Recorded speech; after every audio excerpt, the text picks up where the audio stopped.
mais um podcast aqui no Cast, hoje com Davi Braga. Davi, muito obrigado por ter aceitado esse convite, tá certo? As pessoas não sabem, a gente estava aqui batendo um papo. O podcast já aconteceu antes, né? Eu tava trocando aqui. Você sabe a admiração que eu tenho por você, por sua família e os motivos pelos quais, mas hoje vocês vão ter aí o prazer, o privilégio de ouvir um pouco mais sobre o Davi, filho do seu João Kepper, da Cris, irmão do Theo, irmão da Maria, casado com a Isa. Pai do Otávio. Pai do Otávio. E comumente, eu estava falando para ele, comumente eu faço aqui um script, eu bolo aqui um script com algumas perguntas, mas hoje eu me permiti deixar a conversa fluir. São duas gerações diferentes, né? O Davi é contemporâneo do meu filho, e hoje vai ser o papo aqui de uma geração com outra geração, com toda a permissão do Espírito Santo de Deus de fluir através Amém. Da nossa conversa.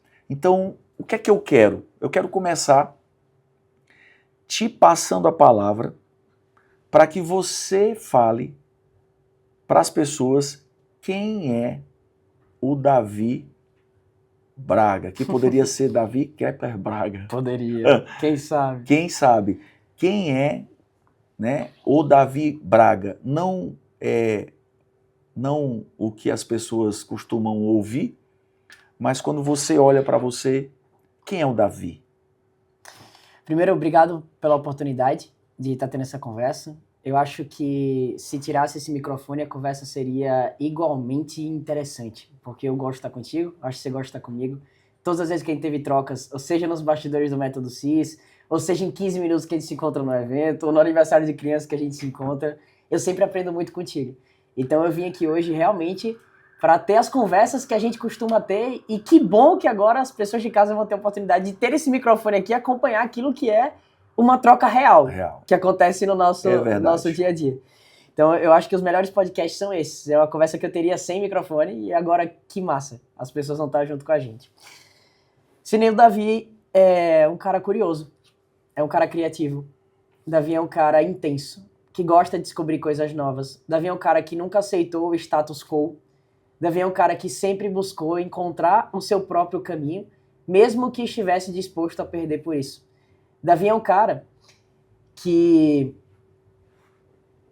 aceita perder oportunidades, se essas oportunidades entrarem em detrimento de algo que eu verdadeiramente acredito, da minha identidade ou da minha individualidade. Eu saí de casa com 16 anos para encontrar meu próprio espaço, fui embora para os Estados Unidos, morei 4 anos nos Estados Unidos sozinho. A minha história pública é um pouco diferente da história dos bastidores, as quais as pessoas de fato conhecem. E eu gosto muito dessas oportunidades onde eu me sinto aberto, sem script e sem roteiro, para colocar para rodar algo que para mim é muito importante, que é a coragem de ser real. Então, se você perguntou sobre o Davi, eu acho que essa conversa ela representa muito o que é o Davi.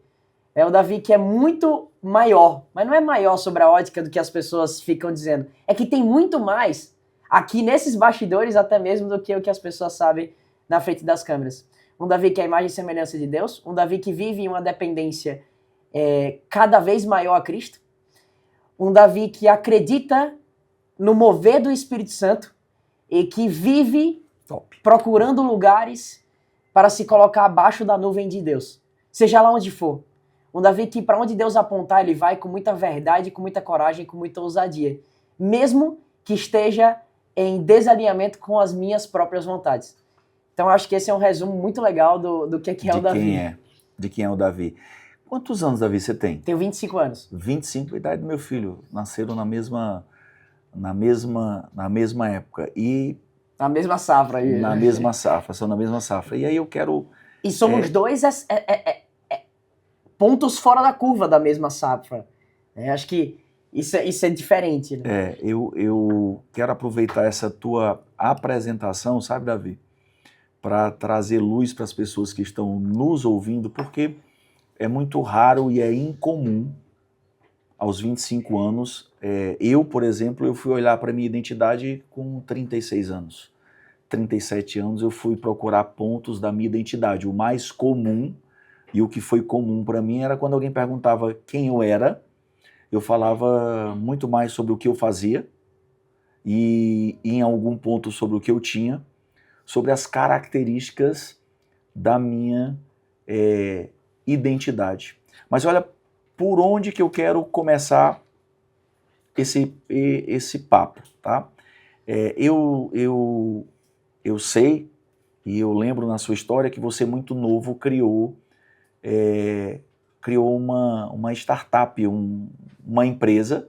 Eu queria que você falasse um pouco sobre essa criação, sobre o que te motivou a criar esse negócio, quem era aquele Davi daquela época, o que é que ele buscava? Eu criei a minha primeira empresa com 12 anos de idade. Eu vendia material escolar online. Mas eu não comecei a empreender com 12. Eu comecei a empreender bem antes. Eu não sei dizer ao certo o que foi que me levou a isso. Eu tenho suspeitas e eu vou adorar compartilhá-las com vocês. Mas é muito importante dizer que muito disso foi natural em mim, da minha personalidade e da minha maneira de fazer as coisas. Eu encontrei recentemente, por ironia do destino, a minha professora do ensino fundamental. Literalmente a minha... lá de Maceió. Sim, mas tu encontrou com ela lá? Encontrei lá. Lá. Eu fui fazer uma palestra em um evento, e aí ela veio conversar comigo, professora Thaisa. Ela me chamou falando assim, eu fui sua professora do ensino fundamental. E ela falou, Davi, teve uma cena sua que eu não vou esquecer nunca. Uma aluna derrubou um suco. Tinha um rodo no canto da sala. Sem falar com ninguém, calado. Você foi lá, pegou o rodo, enxugou o chão, botou o rodo no lugar e sentou de volta no teu lugar. A gente tá falando aí de que? 6 anos de idade? 6 anos de idade. Ela falou, sabe o que me impressionou? Você não tava buscando ninguém te olhar. Você não tava buscando a minha validação. Você não tava buscando... E ela me falou isso 2 meses atrás. Eu não lembrava dessa história. Claro que não. Não sabia nem pra onde ia. E ela chegou e falou, naquele dia, Davi, eu tive uma impressão. Ela me falou hoje, uma impressão no meu espírito. Quem é do Mover já entende o que isso significa, mas... Falou assim, que você era um cara diferente. Que você tinha um desejo de servir, um desejo de resolver problemas. Eu confesso que eu achei que você ia ser político. Porque você sempre foi muito expressivo, sempre foi um cara assim, divertido, alegre, feliz. E um pequeno parêntese. E muitas vezes eu perdi um pouco dessa espontaneidade que sempre foi aquilo que me destacou. Essa sensibilidade, esse desejo de servir as pessoas, fecha parênteses. Quando eu criei a minha primeira empresa, eu queria me divertir, Sidney. Eu queria fazer algo, eu queria ser útil. Eu queria encontrar um jeito de fazer a diferença na vida das pessoas. Mas, porém, entretanto, meu pai sempre foi empresário. E o meu pai, ele sempre validou quando a gente fazia coisas boas, sobre a ótica dele. Então, quando eu ia pro colégio e vendia cupcakes e eu chegava em casa com dinheiro, era o único momento que ele me dava atenção. Era o momento que ele me aplaudia, era o momento que ele vinha conversar comigo. Então, ele olhava para mim. E eu, de verdade, descobri que construir empresas era uma ferramenta para que eu me sentisse amado. E eu sou muito grato a Deus por isso. Porque eu fiquei bom. Eu fiquei bom em empreender. Existia um desejo também de me sentir amado, mas justo. Justíssimo. Até tu hoje. Tenho certeza que de vez em quando você se pega fazendo algo que ali vem do amor condicional. É uma necessidade. É uma necessidade humana. Humana, básica. Sentir pertencente, importante, acolhido, conectado. Todo e qualquer ser humano, ele nasce com essa necessidade. Tem um cara chamado Bob Hoffman, que é do método Hoffman, que eu já fiz, que eu sou muito amigo da Heloísa Capelas, que é líder desse movimento. Paulo já fez também. Tu fizeste o Hoffman? Fiz o Hoffman. Fez lá em Minas Gerais? Não, ou fiz aqui em São Paulo? Aqui, com a Elo. E o Hoffman foi o primeiro processo de autoconhecimento que eu fiz antes de tudo.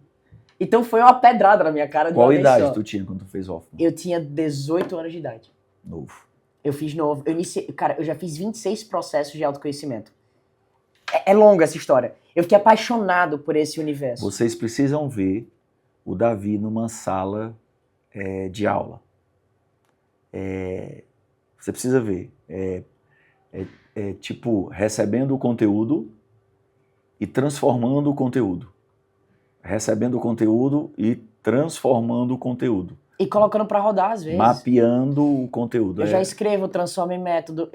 Eu acho que o meu maior superpoder que eu tenho na vida, que Deus me deu e que eu ajoelho para orar para Deus e agradecer todos os dias, é o superpoder de aprender rápido. E de mudar de rota muito rápido quando eu vejo que alguma coisa não está congruente com o que deveria. Eu preciso anotar aqui um fio de meada, porque senão você é criativo. Uhum. E eu fico querendo ler os parênteses. E aí, se eu não tiver cuidado, aí tu não vai conseguir avançar, né? As pessoas em casa a cabeça delas vão entrar em looping e a gente não vai... Eu vou tentar fechar as portas que eu abri. Então deixa eu voltar um pouco. Como foi que eu comecei a empreender? Eu comecei a empreender para receber um pouco do amor do meu pai. E lá no método Hoffman, eu aprendi que a gente é uma fonte de amor incondicional e que a gente é viciado em receber amor, até porque sem amor a gente morre. Literalmente morre. A gente morre, as crianças morrem sem amor. E aquilo foi uma ferramenta que eu descobri de me conectar com meu pai. E eu fiquei bom nisso. Isso foi com 12 anos. Com 15 anos, a minha empresa estava em 57 cidades no Brasil. Eu fui no Shark Tank. Eu vi esse vídeo. É o vídeo mais visto da história do programa do Shark Tank. Eu vi esse vídeo. Eu fiquei conhecido ali. Mas eu já tinha 100 mil seguidores na época. Então eu comecei a criar conteúdo com 13, 14 anos de idade. Então essa história de empreendedorismo, comigo não é novo. Talvez hoje eu seja, Sidney, um dos mais novos do mercado inteiro ainda, que tem esse nível de prestígio, de respeito desse tamanho ao qual eu opero. Porém, apesar de eu ser um dos mais novos, eu sou também um dos mais antigos, porque antes de Pablo Marçal ser conhecido, antes de muitos desses caras serem conhecidos, eu furei a bolha e eu já era um grande palestrante de empreendedorismo nessa época. Então eu acho que eu amadureci muito cedo, eu tive que amadurecer muito cedo, porque eu vivi coisas excepcionais em uma idade que não era normal de se viver. Enfim, e eu consegui o que eu queria, que era ter a atenção, a validação do meu pai. E pra mim aquilo foi muito incrível de conseguir obter aqui. Tu construiu... Fala um pouco sobre o que era a startup. Eu vendia material escolar online. A tua percepção sobre essa necessidade, como é que ela aconteceu? Como é que tu entendeu que aquilo ali poderia ser uma empresa, um produto? Eu vou falar isso e vou dizer como que as pessoas devem fazer em casa também. Exatamente por isso a pergunta. Vamos lá. Eu escutei do meu pai que empreender era resolver problemas. E que empreender era servir as pessoas. Então eu aprendi isso com ele. E eu falei, servir é resolver problemas. E eu virei uma antena parabólica de problemas. Eu entendi que empreendedor é aquele que empreende uma dor. É aquele que se torna um solucionador. Alguém que soluciona dores. E eu vi minha mãe tendo muita dificuldade na hora de comprar material escolar. E as mães dos meus amigos também tendo aquela mesma dificuldade. E eu pensei, olha como é simples. Existe uma dor, como que eu vou resolver esse problema? E aí eu comecei a buscar alternativas para aquilo. E eu comecei a fazer esse serviço de maneira manual. Ou seja, eu entrava em grupos de mães do Facebook. Depois que eu entrava nesses grupos de mães, eu oferecia para elas aquele serviço. E eu mesmo ia nas lojas para comprar. Ou seja, eu tinha a mentalidade simples de resolver os problemas de maneira simples. E sem querer e sem saber, importante dizer, sem saber, eu não fazia ideia que eu estava construindo uma empresa. Eu estava apenas servindo. Eu falo diante de Deus o que eu estou falando. Eu não sabia o que era CNPJ. Eu não sabia o que era cliente. Mas eu entendia que aquelas mães precisavam daquele serviço. E isso era um sistema web? Era uma página de venda? Começou como nada. Começou como um serviço concierge. Eu comprava, eu ia na escola, pegava as listas. Você já teve que comprar material escolar, Sim. né? Então, eu entrava em grupo de Facebook, falava com as mães, quem quiser material escolar, eu compro. Eu ia na loja, ia na escola, pegava a lista, ia na loja, pegava, comprava todos os itens e entregava para as mães. E eu entendi que aquilo ali era bacana. E cobrava quanto? 10% do valor total da lista. E aí, no primeiro ano, eu transformei a sala da minha casa num CD, num centro de distribuição. Minha mãe ficou braba. Minha mãe é nordestina braba, é neta de Lampião, assim, o negócio é na peixeira.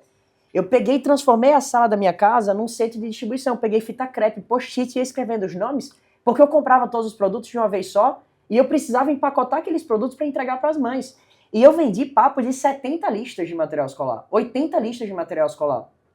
E aí, eu fiz essa venda, coloquei isso para rodar e eu tô falando, eu tinha 13 anos de idade. Eu não tive apoio de ninguém, não tinha um adulto me conduzindo. Era uma brincadeira de criança que se transformou em algo grande. Hoje eu tenho essa consciência quando eu paro para olhar para trás, porque antes eu falei, cara, será que foi meu pai que me impulsionou, que me empurrou para isso? Não, pelo contrário, ele achava até ruim. Ele não era o maior fã disso. Ele não curtia isso, isso era muito meu, único, original. Então as pessoas falavam, o Davi é um garoto propaganda da empresa do pai. Não, se tem algum... O que teu pai fazia nessa época? Meu pai... Já era o mercado financeiro? Acho que não, né? Não. Ele tinha um site de vendas de ingressos, uma startup de venda de ingressos na época, e ele era palestrante de vendas. Então ele palestrava sobre vendas.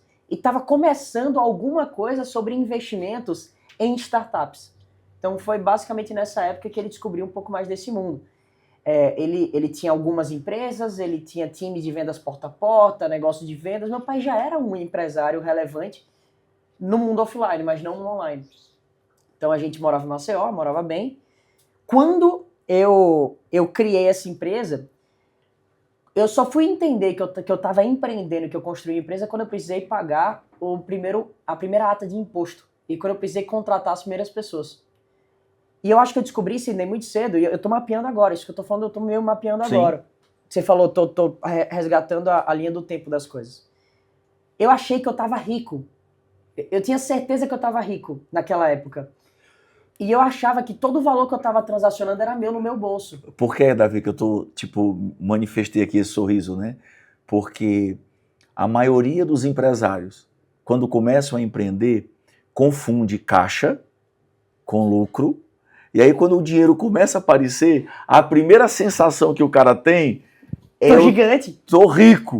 E olha o que aconteceu. Eu descobri, só que aí eu acho que isso é coisa de gente de 12 anos, de 13 anos de idade, né? Isso não cabe pra quem tem 40 ficar confundindo faturamento e lucro. Cara, eu vou te falar, é doideira. É doideira.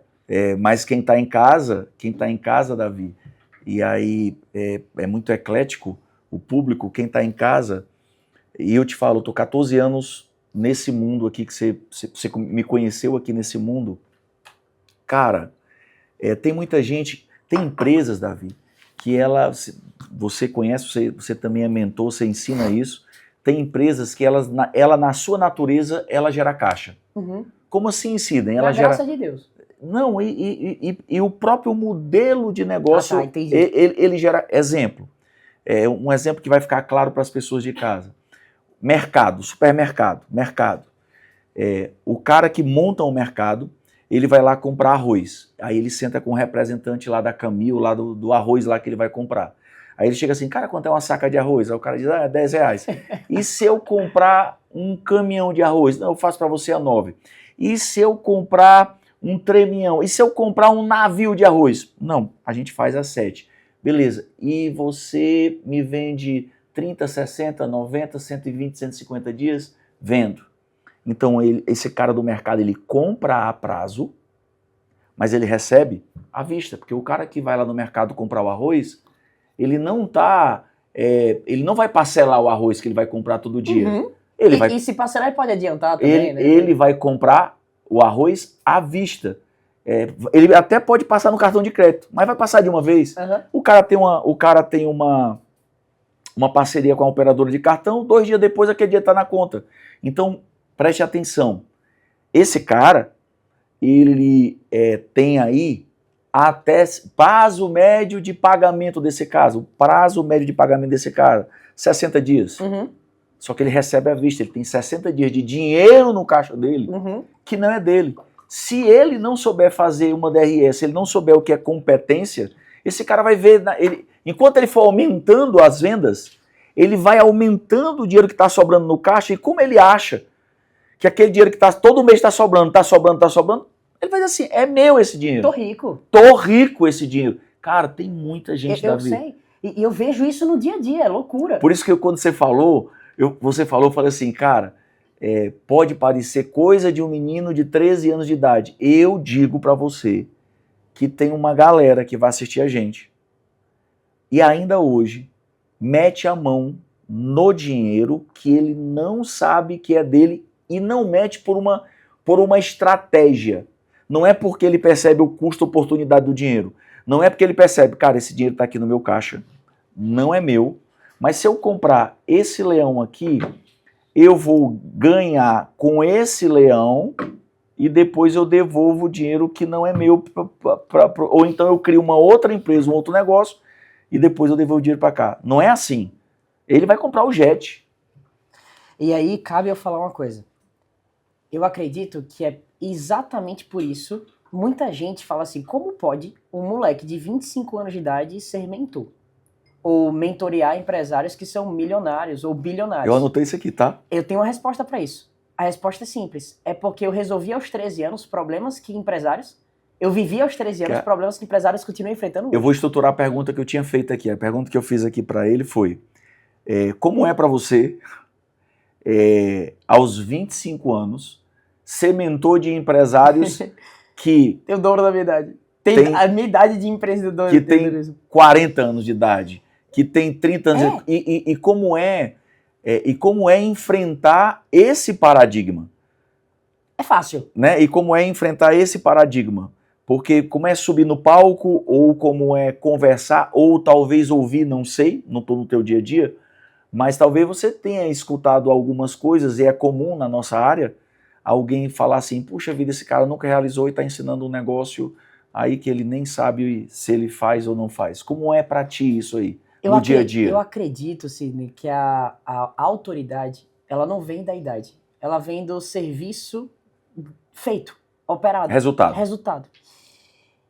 Eu tô operando nesse lugar há 12 anos, construindo empresas. Eu já vendi 6 empresas. Eu já quebrei 2 vezes nessa jornada. Eu já tive resultados excepcionais em múltiplas etapas da minha vida. Então, a maturidade ela não vem só da idade. Ela vem do tempo de contribuição, da quantidade de energia que eu coloquei para descobrir alguma coisa. Autoridade é resultado e estudo, né? E esses empresários que me buscam, eles me buscam justamente porque sabem e reconhecem, entendem e visualizam o nível de resultado que eu tenho e alguma coisa que eles ainda não têm. Porque eu descobri, porque eu fiz algo que eles precisam ter. Então, eles não ligam muito para a idade. E aí é algo que foi uma quebra de paradigma que eu tive há alguns anos atrás. Acho que faz uns 2 anos isso. Antigamente, eu entendia que as pessoas compravam de mim apesar da minha idade. Hoje eu entendo que as pessoas compram de mim justamente por conta dela. Porque se elas quisessem um mentor ou um consultor de negócios, eles iam procurar um cara que tem 50 anos, eles querem a minha juventude, eles querem a minha energia, eles querem a minha visão. Então, eu consegui transformar algo que é a minha autenticidade, a minha maneira de ser, em uma ferramenta super poderosa. O que talvez pudesse ser a sua fraqueza virou a sua maior oportunidade. E todo mundo que compra de mim reconhece isso e fala isso e enxerga isso como sendo o maior diferencial de todos. Porque eu sou jovem e se eles quisessem contratar um consultor com terno e gravata do mundo antigo, eles teriam vários para contratar. Mas alguém com a idade que eu tenho, com a experiência que eu tenho, com a visão que eu tenho, só tem eu. Isso é o maior superpoder que existe. E é verdade. Então, deixa eu finalizar 2 assuntos aqui. Vamos lá. Faturamento e lucro. Eu ganhei muito dinheiro. Visualmente eu tinha muito dinheiro. E aí... Aos 13. Aos 13. Visualmente. Porque eu tinha feito faturamento. Papo de 14 anos, papo de R$1 milhão. Então eu faturei R$1 milhão com 14 anos. Eu brinco para as pessoas de que eu faturei $1 milhão antes de beijar na boca. Tem noção do que é isso? Antes de perder o BV, dar uma bitoquinha, eu tinha faturado $1 milhão, visualmente, pelas vendas as quais eu tinha feito. Essa é a curiosidade que veio aqui na minha cabeça. Claro. Esse dinheiro vinha em espécie ou já entrava numa conta? Já era plataforma. Já era uma plataforma. Esse dinheiro ele nem ia para mim, porque eu era só representante. Eu conectava quem queria comprar e quem queria vender. Então isso era valor transacionado. Isso não era nem faturamento nem lucro. Já era o modelo do Uber aplicado... Lá atrás, eu era marketplace. Já era o modelo do Uber, do marketplace, que nós conhecemos hoje como marketplace. Eu não sabia que esse era o nome, tá? Não vamos dizer, eu não fazia ideia que esse era o nome. Mas eu pensei, eu não tinha estoque, eu não tinha borracha, eu não tinha lápis, eu só conectava quem queria comprar e vender e ficava com um pedaço no meio do caminho. Então meu lance era um lance de escala. Eu tinha um parceiro na época que era meu sócio, mas olha o que aconteceu. Eu contratei, Sidney, 8 pessoas para trabalharem para mim. Eu mandei fazer caneca com meu nome bordado, camisa... porta de vidro com o nome lá, Listite na época. Mandei fazer a identidade visual completa porque eu tinha certeza que eu tava rico. Eu via lá aquele dinheiro, eu falei, tô rico. Só que olha o que aconteceu. Eu não sabia que a minha empresa era sazonal. Eu não sabia que eu só fazia dinheiro em dezembro, janeiro e fevereiro. Eu achei que eu ia fazer o mesmo dinheiro sempre. Então eu cometi um erro de principiante, que eu brinco nas minhas palestras, que é erro de moleque de 13 anos de idade, 14 anos de idade. Porque eu achei que eu tava rico, só que passou um mês, Sidney. Eu tive que demitir aquelas pessoas que eu tinha pedido para confiar em mim. E foi naquele dia que eu descobri que faturamento é vaidade e que o que importa de verdade é lucro líquido no teu bolso. Aquele dia mudou a química do meu cérebro. Naquele dia, naquela idade, eu entendi, cara, como que eu posso fazer para produzir mais resultado, para produzir mais lucro líquido, para produzir mais dinheiro líquido no meu bolso. E foi nessa altura do campeonato que eu realmente comecei a entender o que era empreender. Essa jornada demorou mais 8 anos até que eu chegasse a uma conclusão, até algum lugar. Mas ali despertou algo muito grande dentro de mim. Top. Você falou que vendeu seis empresas. 6 empresas. De que eram essas empresas, Davi? A primeira foi a Listit, que eu fundei aos 13 anos. Eu vendi para uma concorrente minha na época aos 18. Depois que eu fiz isso, eu comecei a trabalhar com educação. E dentro dos meus grupos foram criadas algumas outras centenas de empresas. E eu comecei a usar da minha autoridade e imagem para me tornar sócio de negócios. Então eu descobri o jogo do equity com 18 anos. Tem um nome, né? Quando o cara troca essa autoridade. Media for Equity. Isso. Ou Mentor for Equity. E eu comecei a aplicar isso com 18 anos. Quando eu tinha 20 anos, eu já tinha 12 empresas as quais eu era sócio, /conselheiro, /investidor. Ou com grana, ou com imagem, ou com mentoria, ou com acesso. Eu descobri o valor desse capital intangível. E também o valor do capital tangível, que era parte da grana. E eu comecei a fazer negócios. Eu queria, desculpa, Fica à vontade. mas eu queria que você repetisse, porque você trouxe recursos que a maioria dos empresários tem, ou muitas pessoas que são muito boas, elas têm, mas às vezes passa uma vida inteira e não usa. Uhum. Eu resumo assim isso. A autoridade, você falou de autoridade, você falou de dinheiro. Acesso, relacionamento, know-how. Acesso. Tem certas coisas que são muito óbvias para mim e para você. E que são tão óbvias porque a gente tem no dia a dia, que a gente esquece de considerar de que às vezes esses ativos são recursos valiosos e necessários para várias outras pessoas. E essas pessoas estão dispostas a trocarem contigo. Às vezes trocar sociedade, às vezes trocar dinheiro. Ou seja, eu tenho certos ativos que muitas vezes, ativos não nomeados, as pessoas me pagam R$1 milhão. Eu sou um dos conselheiros de negócios mais bem pagos do país. Tem noção que eu tenho 24 anos de idade e tenho uma filha de 25 anos de idade, tenho uma filha de 14 pessoas esperando a possibilidade de me pagar R$1 milhão. Uma fila formal. Ano? 20 é 1 milhão ano? Ano.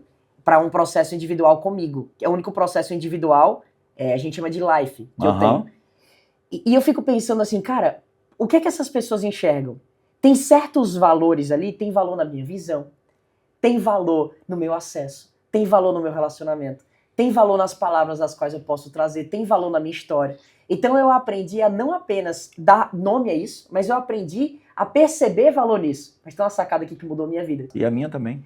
O que eu não compro, eu não vendo. O que eu entendi? Eu entendi que só tem valor para eu vender se eu primeiro vejo valor para comprar. Porque eu só consigo vender o que eu compraria. Então, quando eu comecei a comprar acesso, quando eu comecei a comprar conhecimento, quando eu comecei a comprar mentoria, eu passei a ver o quão valioso essas coisas eram para mim e eu comecei a despertar, meu Deus, se eu estou comprando, as outras pessoas também vão perceber valor nisso. Por quê? As pessoas me veem como eu me vejo.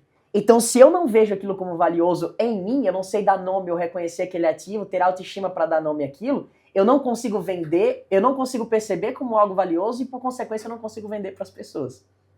Faz sentido o que eu tô falando? Total. Eu falo sobre isso de um jeito um pouco diferente, sabe? Eu costumo dizer que aquilo que eu não dou preço acaba perdendo valor. Tem toda a razão.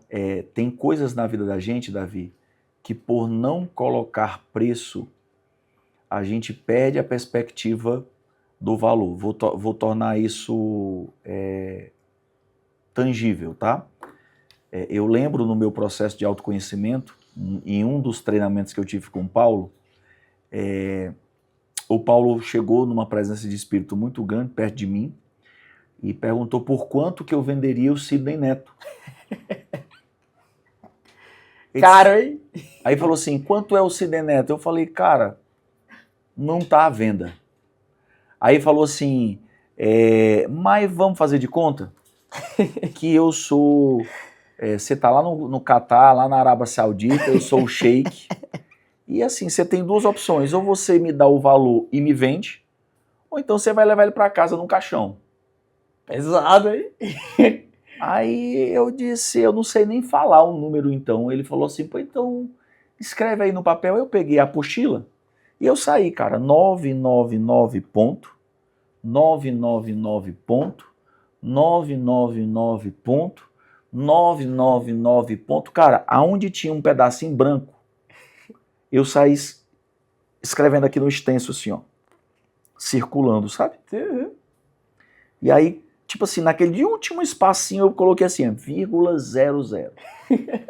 Aí eu falei, tá aqui, shake. Vamos ver se tu é rico mesmo agora, se o teu barril de petróleo fala, me paga aí o meu menino. Aí ele olhou e disse, é caro mesmo. Mas a próxima pergunta é, no dia a dia, por quanto que você está vendendo seu filho? Por quanto você está negociando o tempo que você tem com o seu filho? Quanto é que as pessoas gastam para estar com você, comprando um tempo que você poderia estar com o seu filho? Meu irmão, é isso. Aquela parada entrou em mim, eu nunca mais esqueci. Então tem uma coisa lá em casa, Davi, que a gente aprendeu a fazer, e eu tenho falado isso sempre que eu posso para os meus alunos, que é todas as vezes que eu digo para mim ou para qualquer pessoa que aquela coisa é muito valiosa para mim, ou até mesmo eu parei de dizer isso não tem preço. Cara, a gente paga um preço. Nós pagamos um preço. Incrível. Mesmo que a gente não queira, nós estamos pagando um preço por algo. Às vezes não sabemos que preço estamos pagando ou onde nós estamos investindo os nossos recursos. Então, desde então, eu costumo olhar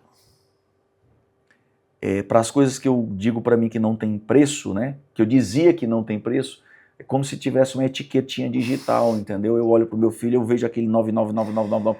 Eu olho para minha filha, eu vejo aquele 9999. Eu olho para o meu casamento, eu vejo aquele 9999. Tipo assim, toda vida que tem um atrito, um negócio, aí eu vejo o preço dessa parada, o investimento dele é muito alto. Então, perdi um dinheirinho aqui, mas o saldo ainda é positivo. É a mesma coisa que você está falando numa perspectiva, Davi, um pouco diferente, entendeu? Então, eu procuro olhar isso nas pessoas, porque assim, quanto é que vale o tempo? Você poderia, entre aspas, mensurar aqui para mim, mensurar para mim, quanto é a tua hora para gravar um podcast? Quanto é a hora do Davi? Uma hora de produtividade do Davi? 100 mil reais? 200 mil reais? 300 mil reais? O Davi produzindo, ganhando dinheiro. Certo? E eu poderia, entre aspas, até pagar esses 300 mil reais, né? Quando eu escrevi, Davi, obrigado por sentar aqui, né? Eu tenho noção. E aí o que eu quero chamar a atenção, tá, Davi? Que não é só o valor ou o preço do que eu poderia pagar para você sentar aqui comigo. Tem o preço intangível, né? A sua senhora, a mãe do seu filho, que está aí gerando aí a terceira geração dos Kepler, né? Que não é sobrenome, mas eu vou bater nessa tecla. A gente chega lá. A gente vai chegar lá. Cara, qual é o preço da tua hora com a tua esposa? Qual é o preço da tua hora com o filho que vai nascer? Cara, eu não consigo pagar esse preço. Se eu vejo verdadeiramente o valor que eu tenho da minha identidade. Pois, para a maioria das pessoas, eles não sabem o quanto que eles valem de verdade. Eles não sabem o valor do tempo, pois eles não valorizam a sua própria vida. Para mim, Sidney, o que mudou tudo foi que no exato momento que eu descobri que a minha esposa estava grávida, no exato momento que ganhei aquela informação, o meu tempo fora de casa ficou muito mais caro. É isso. Eu falo que todo tempo fora da minha casa é uma concessão da minha esposa e tem que dar ROI, porque eu amo a minha vida. Eu amo fazer nada com a minha esposa. Eu amo ficar batendo papo com ela. Eu amo tanto a minha vida. Sidney, eu acho que é inexpressável, mas talvez você sinta, porque eu acho que você consegue sentir pela presença do Espírito Santo. O quanto que eu amo as minhas manhãs com a Isabela. Hoje eu tenho aquilo que eu sempre sonhei em ter e que eu buscava em várias coisas, vários lugares, que a gente precisava vender uma empresa por 30 milhões de reais para eu ter um pouquinho de prazer hoje no café da manhã, na terça-feira. Eu tenho uma conversa com a minha esposa, uma troca com a minha esposa, que é tão profunda em mim e que eu tenho tanta gratidão a Deus por isso. Eu falo assim, meu Deus do céu, como eu sou grato a Deus pela vida que eu tenho. É isso. Se consegue, óbvio que você consegue entender o que eu tô falando, né? É o patrimônio que é intangível. Eu tive o privilégio de estar no lançamento do João. E uma parte que me emocionou foi... Quantos anos tem teu pai já? Será que a gente pode falar? 5,5? Tá liberado. Ele tá liberado, foi ver o João aos 5.5, né, na versão 5.5, ele expressar isso, né, e com todas as letras para o mundo natural e para o mundo espiritual, sobrenatural, com todas as letras. Intangível, de maneira clara, concreta. Todas as letras, e eu demorei muito a perceber isso. Esse valor. E aí a gente vai para um lugar, Davi, que é um pouco da conversa que a gente estava tendo lá fora, que a maioria das pessoas, a minha geração, a geração do seu pai principalmente, você tá numa geração que não tem esse paradigma, mas você foi construído nesse paradigma, né, de fazer, de ter resultados. Sabe, é muito doideira, porque você começou na sua fala, quando você falou sobre o seu primeiro negócio, você falou sobre você ter percebido que resultados empresariais, né, profissional e financeiro, chamava a atenção do teu pai e fazia você se sentir amado, né? E aí a gente falou um pouco sobre essa coisa da necessidade de ser amado, que é inerente de todos. Mas eu creio que vocês tinham esse ambiente e tanto você quanto o seu irmão, quanto a sua irmã, que eu conheço os três, é doideira, porque mesmo tendo essa coisa de precisar mostrar resultado para ter esse sentimento de ser acolhido, e aí eu quero valorizar aqui a senhora, sua mãe, a Cris, né? Talvez ela mesmo do jeito nordestino, com a peixeira na mão, ela fazia com que vocês se sentissem muito amados e acolhidos e pertencentes, e mesmo que você por um lado tivesse que mostrar resultado para ter essa atenção paterna, na maternidade havia um acolhimento, um pertencimento. Eu vejo isso muito claramente na sua mãe. Ainda hoje eu imagino que para a sua mãe hoje deve estar sendo uma quebra de paradigma gigantesca, porque está vendo os filhos crescerem, né? Eu confesso que quando o primeiro dia meu filho é casado, primeiro sábado da vida, o Sidney Neto, na casa dele, eu acordei de boa, fui lá no quarto, tipo, vamos dar uma volta de carro, vamos fazer um rolê, filho. Cara, quando eu cheguei no quarto... Tu não chorou, não. Tu chorou. Tu chorou. Tá chorando. Cheguei no quarto que eu acho que meu pai não chorou, não. Cara, é tipo assim, ó, eu cheguei no quarto. Não é que ele não tava lá, é que não tinha nem coxa na cama dele. Tipo assim, cara, não vai sentar ninguém aqui. Foi essa a mensagem. Eu sentei na cama. Tá vago. Puta, eu sentei na cama, peguei o travesseiro sem fronha. Sem fronha, sem nada. Me encostei aqui no travesseiro. Aí comecei a Eu chorar. acredito nisso, não. Tu chorou mesmo. Ele Cara, sabe disso? sabe. Eu liguei pra ele. Aí eu comecei a chorar. Aí a minha esposa chegou e falou assim, a Nebasca veio e falou assim, você inventou esse negócio de Belo Horizonte, empresa em Belo Horizonte, agora você tá aí sentindo falta do seu filho. Mas faz parte, né? Tipo, a vida dele vai ser bom pra ele, tem sido muito bom pra ele. Mas, voltando, eu vejo que a sua mãe foi essa, provavelmente, né? Eu não estava lá, mas provavelmente foi essa liga que trouxe esse amor para os filhos. Então vocês tinham esse amor, vocês já tinham esse acolhimento, vocês tinham esse pertencimento, essa importância. E isso foi que deu base para que vocês pudessem construir todos. O Theo também é uma maquinazinha de fazer, filho. É uma máquina. Os dois são os dois filhos do mesmo pai, da mesma mãe, duas máquinas de fazer com características diferentes, personalidades, estilo comportamental diferente, mas também é uma máquina de fazer. Uhum. Também é uma máquina de fazer. Eu faço uma provocação, sabe? Tipo, no dia que vocês construírem algo juntos, assim, eu não sei se vocês já têm alguma coisa junto, mas no dia que vocês juntarem, pegarem o que vocês veem como diferença, o oposto, e juntarem isso como algo complementar, cara, eu acho que vai ser uma bomba atômica. Só tem um jeito de se dar certo. Se o Sidney Neto ficar se o Sidney Neto e o Sidney Pai ficarem full time como coach da gente para ir conduzindo a Parando das Arestas. Vamos ter o prazer de fazer essa... Cara, eu olho para vocês dois... A gente se dá muito bem.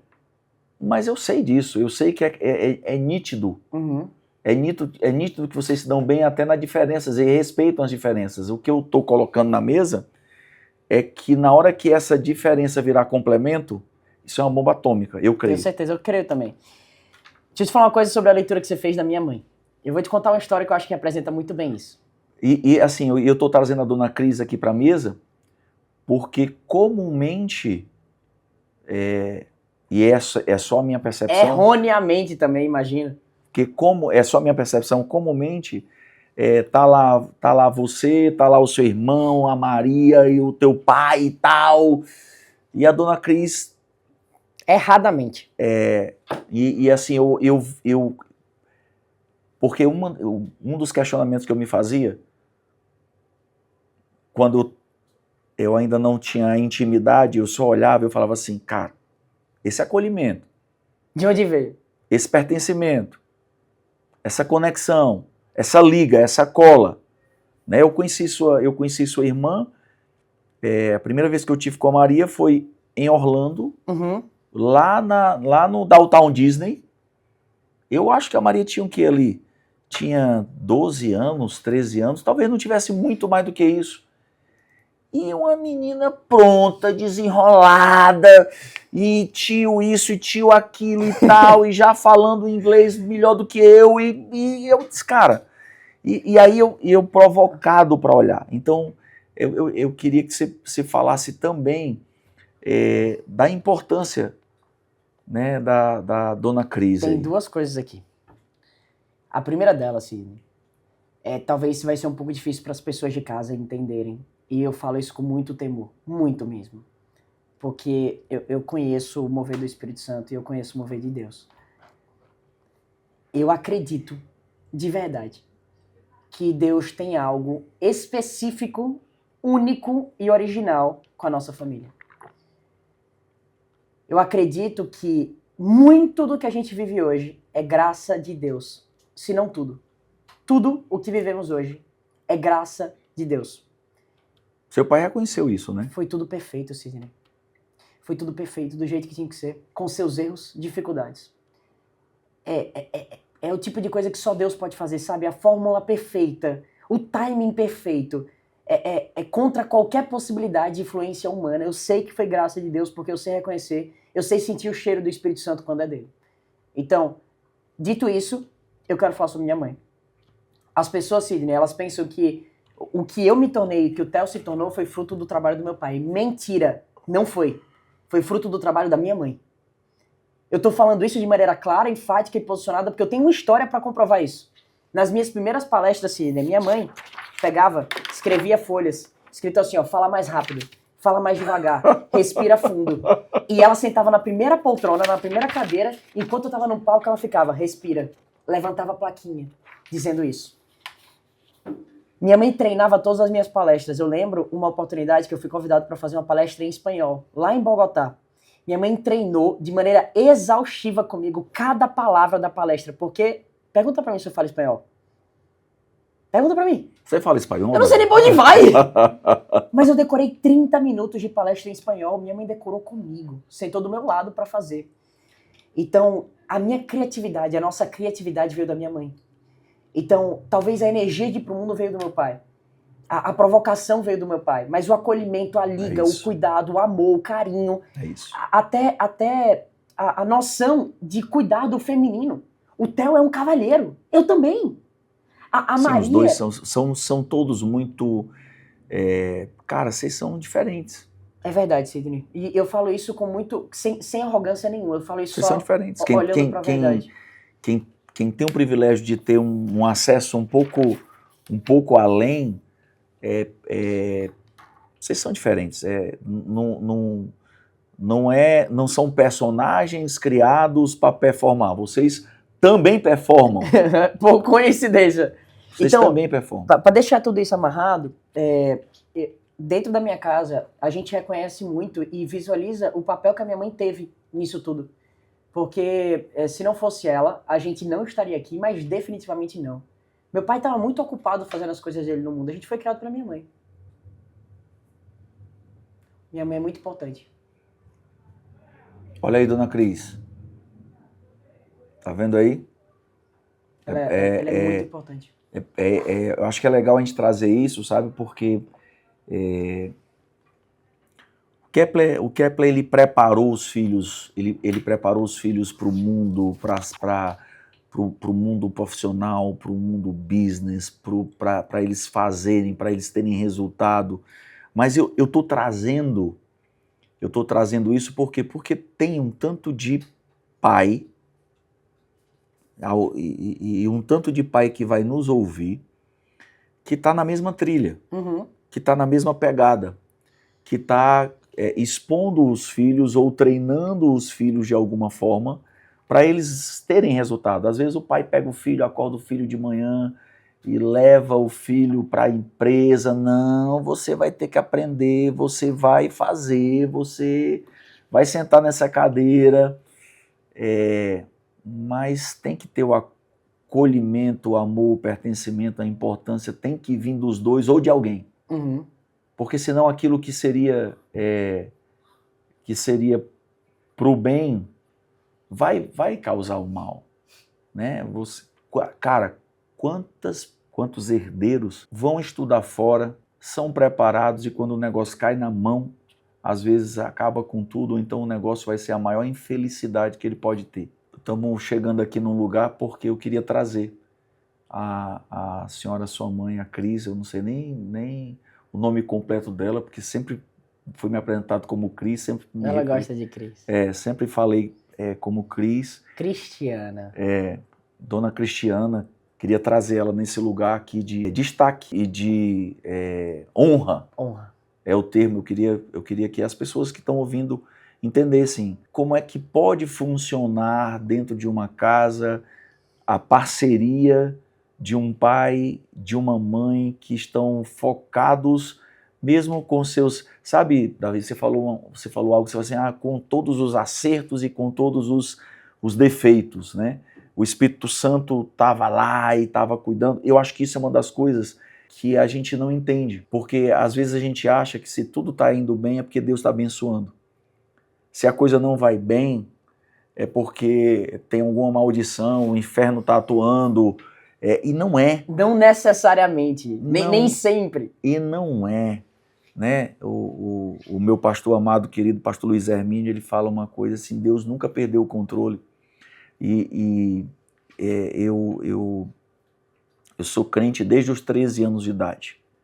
Eu sou de igreja desde os 13 anos de idade, vivi uma parte apartada da igreja, né? E li várias vezes a história de Jó. Uhum. E agora, sei lá, 1 ano atrás, 2 anos atrás, eu falo recentemente, eu estava lendo lá, passando lá por Jó, e aí eu vi aquele texto de uma perspectiva que eu nunca tinha visto. Essa é a coisa que eu mais gosto da Bíblia. Eu vi aquele texto numa perspectiva que eu nunca tinha visto, que e o Satanás lá, e o diabo estava a rodear pelo mundo, né? E Deus disse, viste o meu servo Jó? Cara, foi Deus que mostrou Jó pro capeta. Não foi o capeta que chegou, ei, aquele cara ali, Jó, é do jeito que é contigo porque tu dá tudo para ele. Não. Foi Deus. Deus disse assim, tu viu lá, Jó? E o capeta nem sabia, estava sendo usado, entre aspas, ou teve a permissão para aprimorar o caráter de um personagem que é muito importante na história de quem quer se tornar cristão. E que te tratou em algo, e que me tratou em algo, e que gerou um testemunho muito maior, sendo que às vezes a gente não consegue compreender. Olha o que eu vou falar sobre isso, Sidney.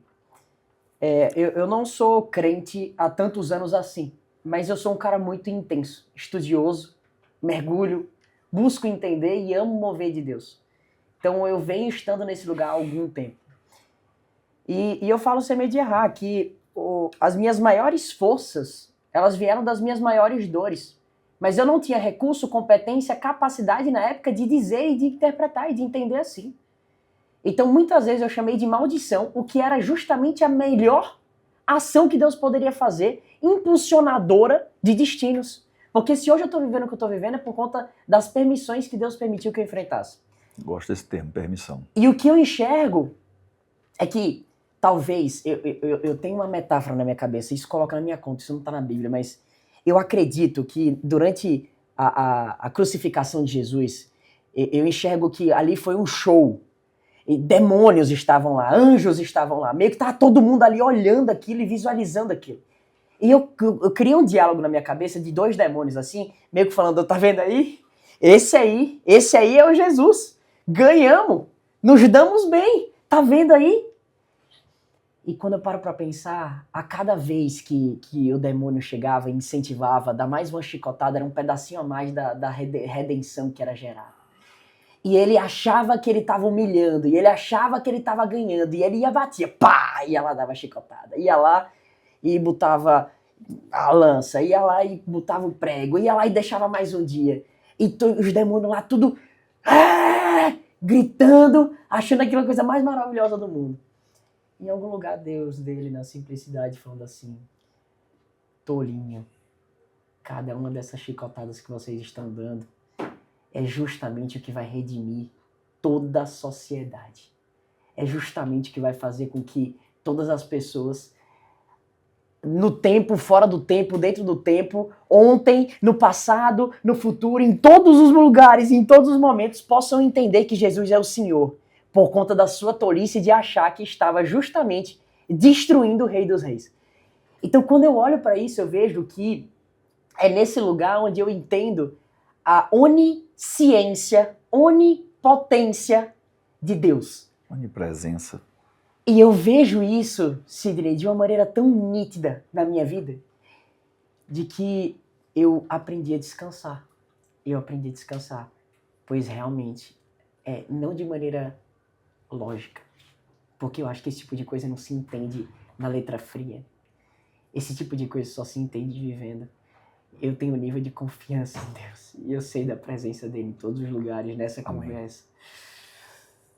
E eu vejo a perfeição dele em todas as coisas, que é tão maravilhosa e é tão gostoso viver nesse lugar. Que eu agradeço a Deus todos os dias por ele me livrar do peso e da responsabilidade de querer ser meu próprio Deus sobre a minha própria vida e de querer olhar para todas as coisas. E pelo menos pra mim, ontem eu tava orando, passei 1h30 orando, eu entrei num flow assim, tava orando. E Deus me deu uma imagem que antigamente eu andava com medo da minha retaguarda. Eu não sei explicar como é que isso se deu, onde isso nasceu. Mas eu andava e eu confiava no que eu via. Mas eu não confiava no que eu não via. E ontem mesmo, isso é coragem de ser real, fui curado disso.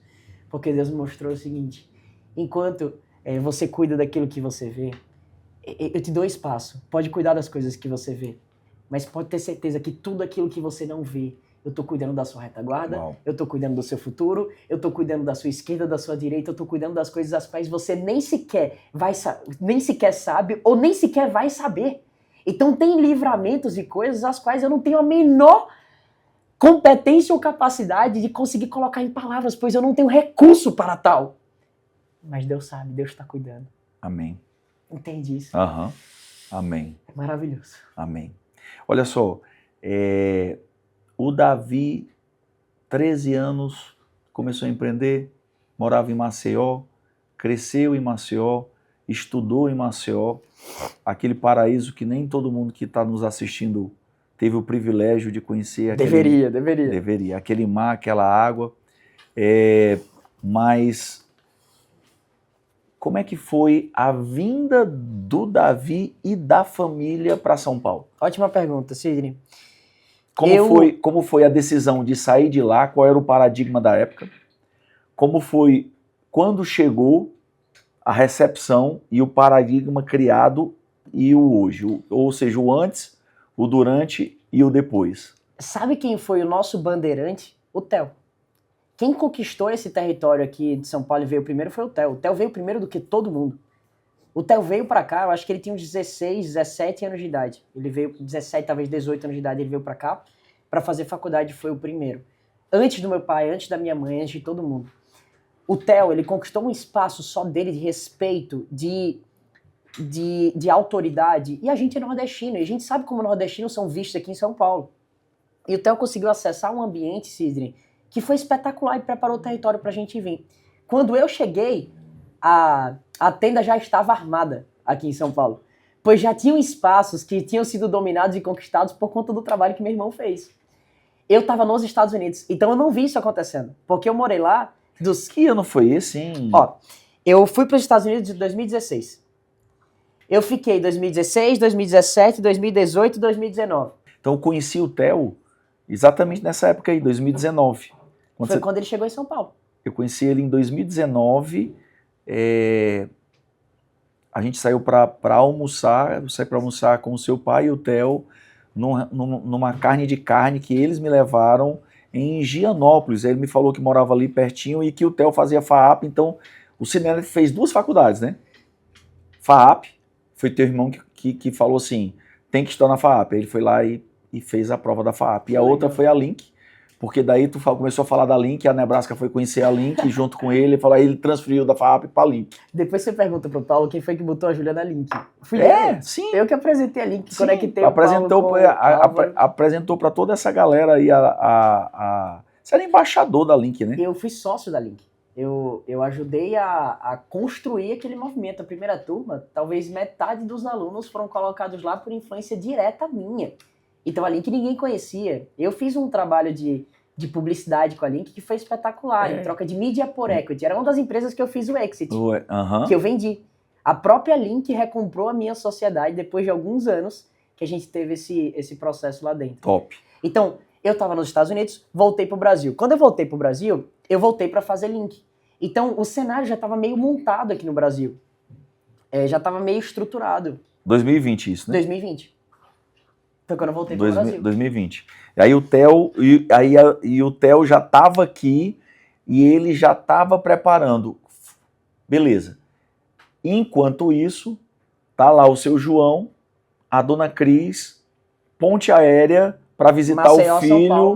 Maceió, São Paulo, entre 2016 e 2019. Isso. 2019, quem decide? O João começa a vir primeiro, vem todo mundo de uma vez? Vem todo mundo junto, vem meu pai, minha mãe e Maria juntos. E aí já vem em definitivo. E quando você volta dos Estados Unidos, então você já volta direto para São Paulo? Passei uma semana na casa dos meus pais. Sabe aquele papo? Esse lugar não é mais para mim? eu tive certeza que eu não conseguia mais voltar para casa dos meus pais, porque eu tinha saído daquele espaço. É tipo um pássaro que voou em céu aberto. E aí eu passei uma semana na casa dos Morou meus onde pais. nos Estados Unidos, Davi? Morei em Boston, morei em Braintree, que é em Massachusetts. Morei Estados na Unidos Flórida. de verdade, né? Estados Unidos... Vivi bem. Não morei em Orlando, não. Apesar de que eu fiz faculdade, iniciei faculdade nos Estados Unidos de negócios internacionais lá na FIU, que é eleita uma das melhores faculdades de negócios internacionais do mundo. Eu achei que eu ia morar nos Estados Unidos. Na minha consciência, eu ia morar nos Estados Unidos. Eu ia me virar por lá, porque eu tava gostando tanto da minha autonomia lá e de construir o meu próprio espaço de maneira desatrelada aos meus pais. Mas sim, é muito importante entender alguns parâmetros para você entender como cada peça se encaixa na família. Até para você conseguir nos ajudar depois. Eu fui o primeiro a mergulhar de cabeça em educação. Quem começou a trazer produtos, educação, palco, palestras, livro, fui eu. Trouxe meu pai para esse universo, convenci meu pai a criar conteúdo. Muitos anos depois, o Theo iniciou nesse mundo. Então eu fui o bandeirante Abre alas. disso. O abre alas disso. É por isso que eu falo, o teu perfil é esse, né? É. De ser ousado e ir pra frente, fiz isso.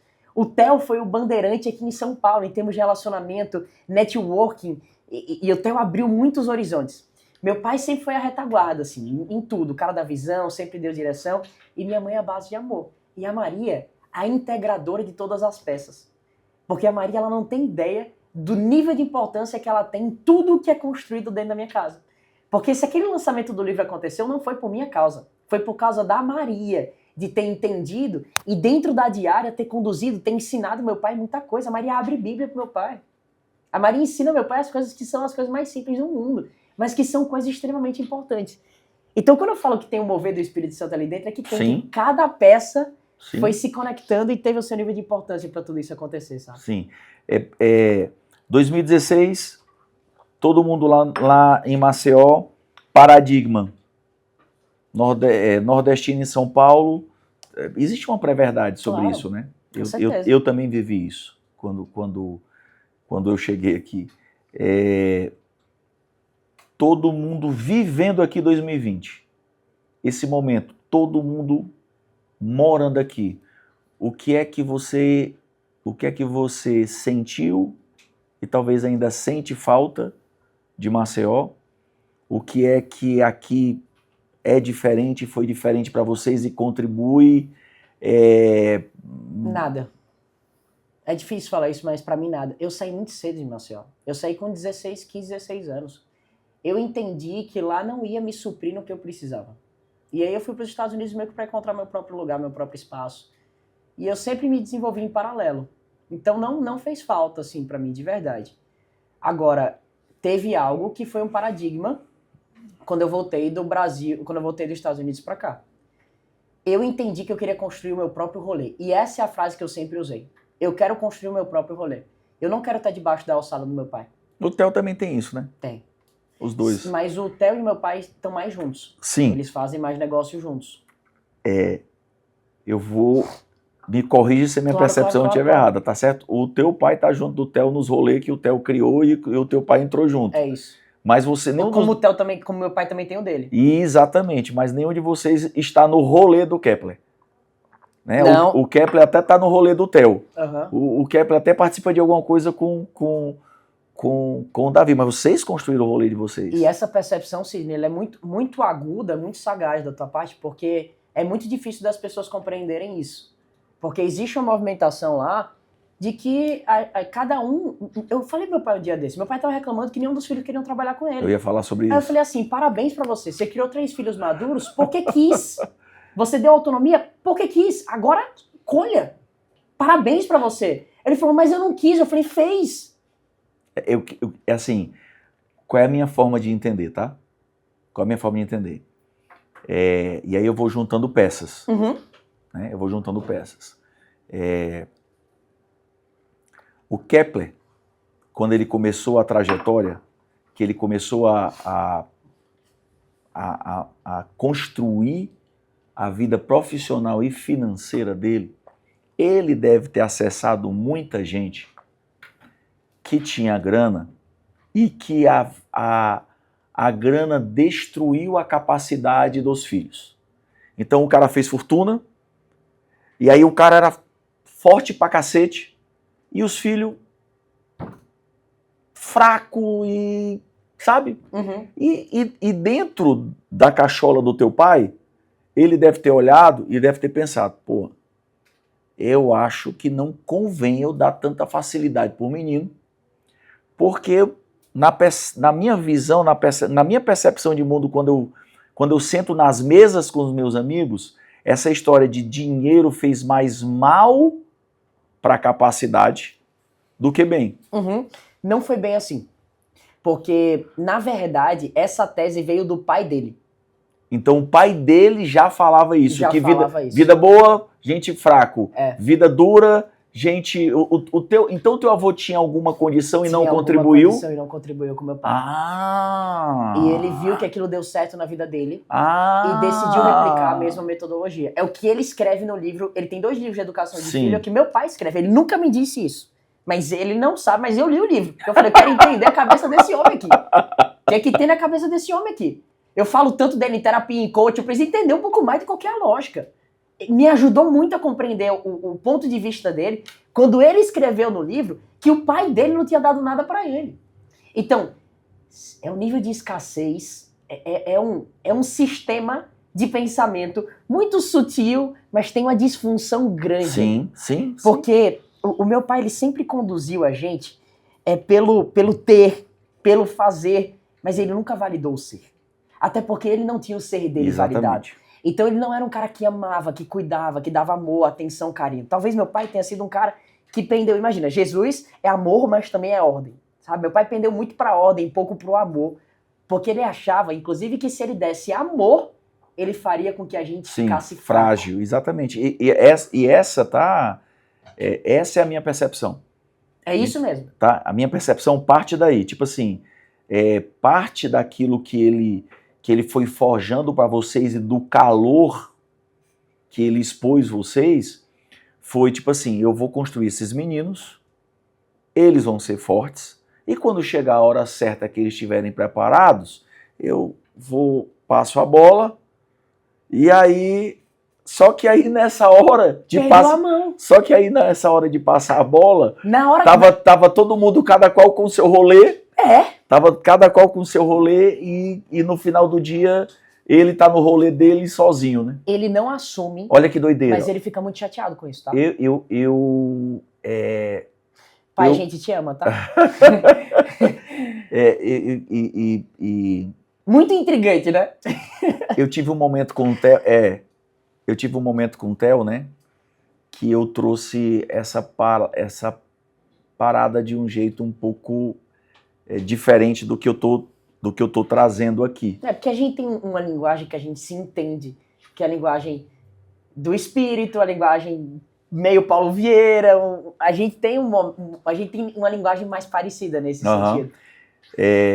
Isso é um papo que eu quero bater depois com você, isso não é uma parada... Em off. Não é uma parada pra gente falar aqui, mas o Otávio, ele vai vir e está vindo, e eu acredito que tem uma função e um papel no meio de tudo isso. Eu também. Eu creio. Eu creio também. Mas depois nós vamos bater esse papo... um a um. No churrasco que a gente tá pra marcar. No churrasco. Vamos bater esse papo no churrasco em off, porque... Eu vou levar meu pai nesse churrasco. Daí eu tenho as minhas... A gente chama alucinações. E eu creio verdadeiramente, porque assim... eu entendo a intenção, eu sei o que o Kepler tava... Eu consigo entender a intenção. Hoje, eu também entendo. Eu consigo entender a intenção. E o mundo maravilhoso é na hora que conseguir chegar para o lugar aonde as disfunções elas foram resolvidas, e isso é um lugar, cara. Uhum. E aí eu volto pro começo de tudo, tá? Uhum. Eu volto pro começo de tudo. A bomba atômica, a tua família é uma bomba atômica. Uhum. Eu acredito nisso. A tua família não, né? Porque a tua família agora Isabela, Otávio, mas é também uma bomba atômica. É também. Mas a tua família de origem, né, a tua parentela é uma bomba atômica. E eu creio que você é um dos caras que vai nos ajudar a desembaraçar isso. E você fala assim, a Maria não tem noção do poder que ela tem, da importância que ela tem. E só que quando eu olho de fora com o meu olhar, eu vou olhando para cada peça do Lego. É um conjunto bacana. Filho, e na hora que essas arestas forem apuradas cara, isso eu creio nisso. É um poder que é gigantesco. Gigantesco. E aí eu tenho uma coisa para trazer sobre isso, o quanto que Cristo entra nesse lugar. Porque Cristo, para mim, é a força redimida. Eu acho que meu pai acertou muito na força. Ele só não acertou no amor. Eu creio de verdade, de que o caminho correto de tudo isso não é só o poder. É o poder entregue a um projeto. Não é o dinheiro entregue a um projeto. Pois eu poderia muito bem ir para um outro lado, dizer assim, o poder é ruim ou o dinheiro é ruim. Não, o dinheiro é incrível, o poder também. Mas entregue na direção certa. Eu vou fazer aqui um parênteses nesse lugar, e aí depois a gente continua. Quando eu comecei nesse mundo de autoconhecimento, de autotransformação, sabe? Uhum.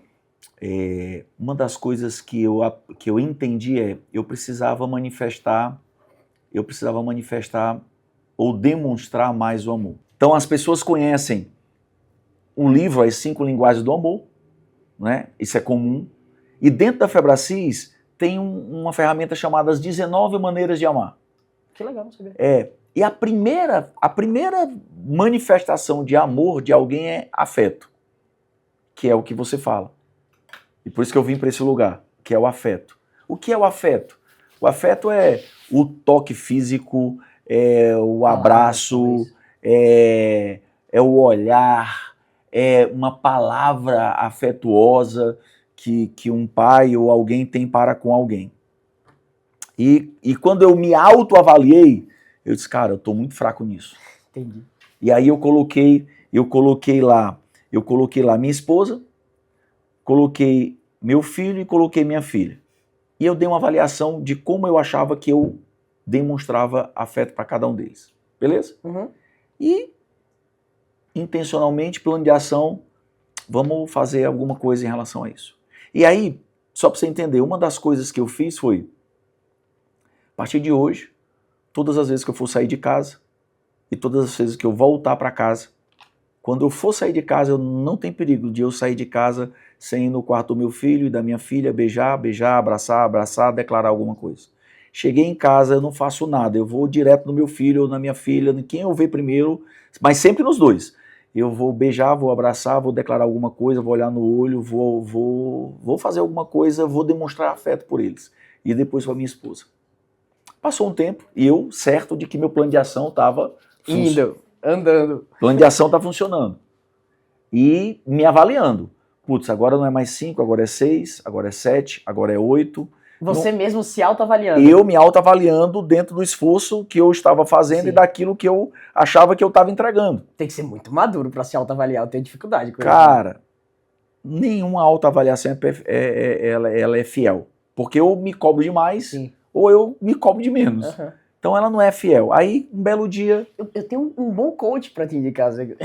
Tô brincando. Aí, um belo dia, Davi, até um coach meu que me trouxe a perspectiva, eu pego essa mesma autoavaliação, chego pro meu filho e falo assim, filho, avalie o pai. Como é que você percebe o pai? E aí o meu filho tem um olhar muito amoroso para comigo. Eu falei, sem tanto amor. Pode ir na verdade. Eu amo o Sidney Neto, cara. E aí, entreguei pro Sidney Neto, entreguei pra Melissa, entreguei pra Nebraska, minha esposa. E depois recebi o feedback. Aí o Sidney Neto me deu um 7. Quando ele me deu um 7, eu imaginei, deve ser um 6. ou um 5. Dá pra dar uma equilibrada, né? Deve ser um 6 ou 5, porque ele nunca vai me dar uma nota assim, baixa. Ele é seu fã demais. A Nebraska me meteu logo um 5 de cara. Que é o 6, né? E que pra mim era 9, porque pra mim, pra quem eu mais demonstrava afeto era pra ela. E a Mel me deu um 7. E o da Mel foi o que eu achei assim mais... Justo. E eu fiquei olhando pra aquele negócio e fiquei pensando, cara, né, eu vou falar que Deus me deu, né? Eu falei assim, cara, se eu pegar 100 litros de combustível e colocar num carro que o tanque é do tamanho de 100 litros, vai aparecer no demonstrador, vai aparecer que o tanque tá cheio. Uau. Vai aparecer que o tanque tá cheio. Se eu colocar num tanque de 200 litros, vai dar meio tanque. Se eu colocar num tanque de 300 litros, vai dar menos que vai estar ali perto de um quarto de combustível. Mas tudo é 100 litros. Então não é só sobre não é só sobre o tanto que eu estou manifestando, é sobre o quanto o outro precisa. E ainda tem um detalhe, tá, Davi? Porque o tanque de 100 litros, ele pode ser de gasolina, de etanol ou de diesel. Não adianta você encher com diesel, que é gasolina. Então isso é uma coisa que é muito comum e exige um nível de... É maturidade. Exige um nível de maturidade. Tem um cara que eu amo demais, assim, é um amigo meu que está muito longe, inclusive a gente precisa fazer as pazes. O nome dele é Raduan Melo. E uma vez, a gente tem uns papos assim, e às vezes o nosso papo, quem não entende, parece até quem está brigando. Às vezes, ele é nordestino também? Ele é nordestino também, cearense também, uma cabeça assim, do tamanho. É um dos maiores cabeções que eu conheço. Que deu trabalho pra mãe. Muito, né? Muito. E uma vez num papo meio filosófico, sabe? A gente adora também, né? Ele falou assim, Sidney, existe a intenção e existe a ação. A intenção, Davi, ela de um pai, dificilmente ela não vai ser boa. Dificilmente ela não vai ser a melhor. Você vai poder experimentar isso agora. Porque agora você vai ter os dois papéis, de pai e de filho, né? A intenção geralmente é boa. Só que eu posso estar com a melhor intenção e a minha ação ela pode ser certa ou errada. Ela pode ser justa ou injusta. Ela pode ser adequada ou inadequada. A intenção é boa. Só que eu posso errar. Total. Beleza? Agora vamos lá. Vamos piorar essa parada? Entre a intenção e a minha ação, tem um negócio no meio dela. Time. Percepção. Eita. Então vamos lá. Eu posso ter a melhor intenção. E eu posso estar fazendo o que é certo, o que todo mundo disse para mim que é certo. Da maneira errada. Mas a pessoa que está recebendo a ação, que é o agente passivo naquela ação, ele pode perceber que eu agi errado, ou que eu fui inadequado, ou que eu fui injusto. Ou seja, uma ciência.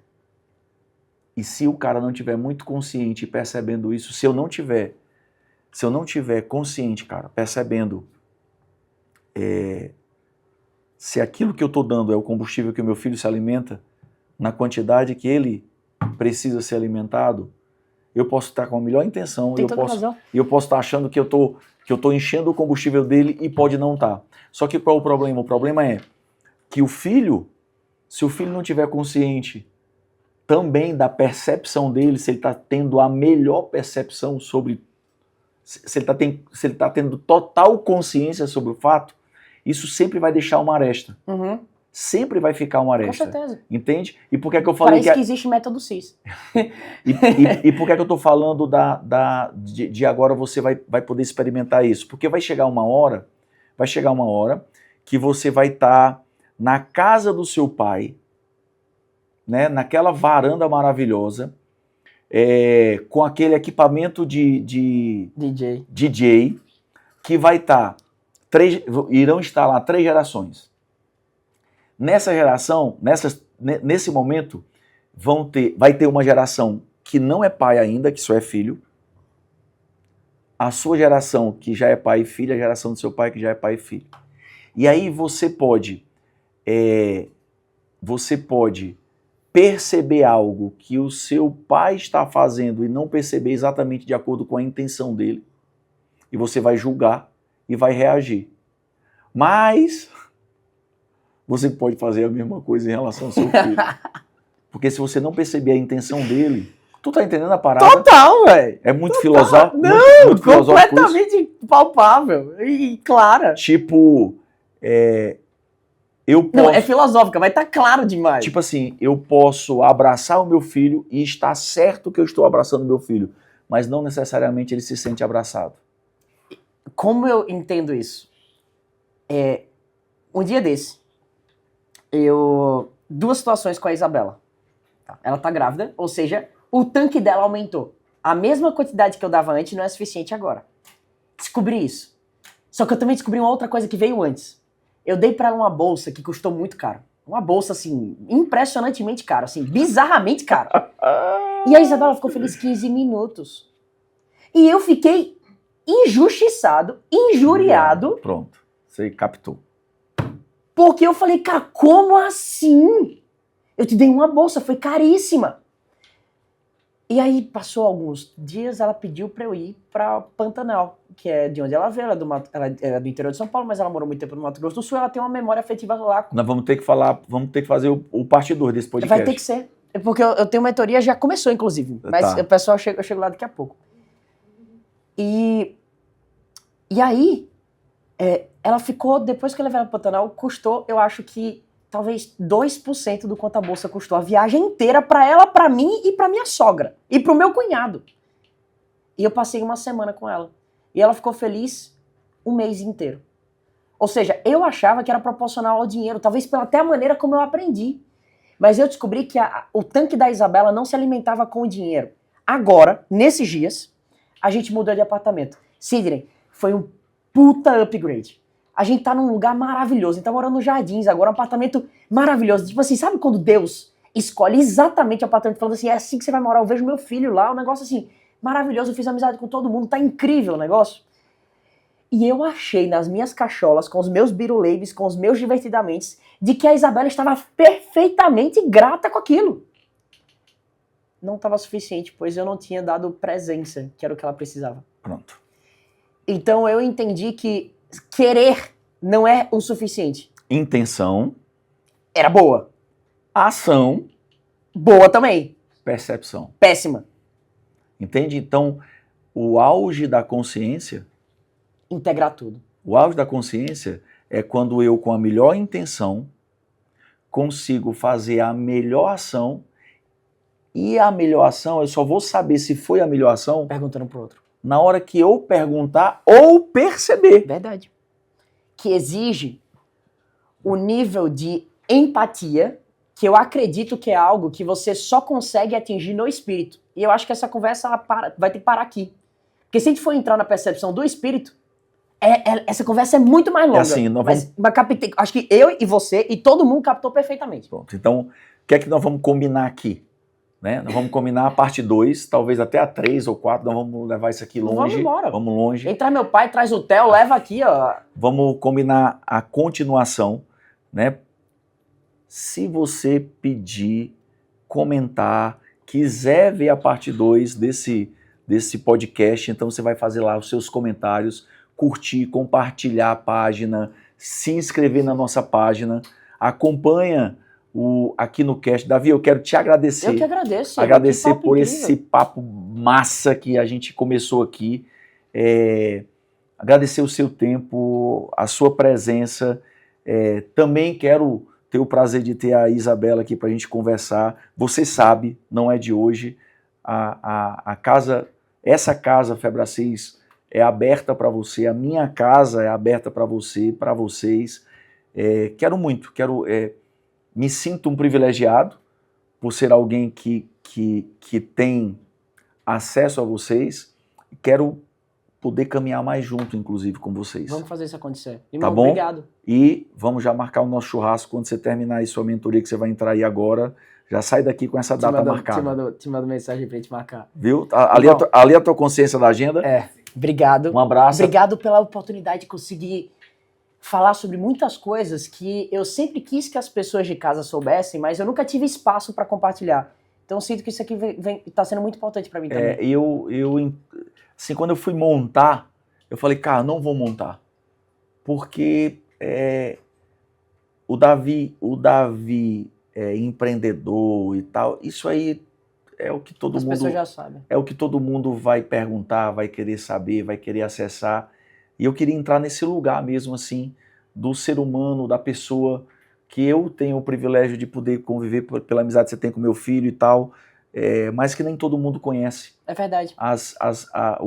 O que está por detrás e o que construiu tudo isso. E como eu disse, eu acredito e eu consigo perceber e sentir o mover do Espírito Santo. A gente só entrou nesse lugar pela amizade, pela intimidade que a gente tem. Então Sim. eu sei que isso aqui é de Deus e eu tô muito feliz, muito grato e muito seguro em ter essa conversa, esse papo, a gente seguir avançando. Em breve. Love you, parte 2. Parte 2. Se curtirem, comentar. É isso aí. Tchau, tchau. Tchau.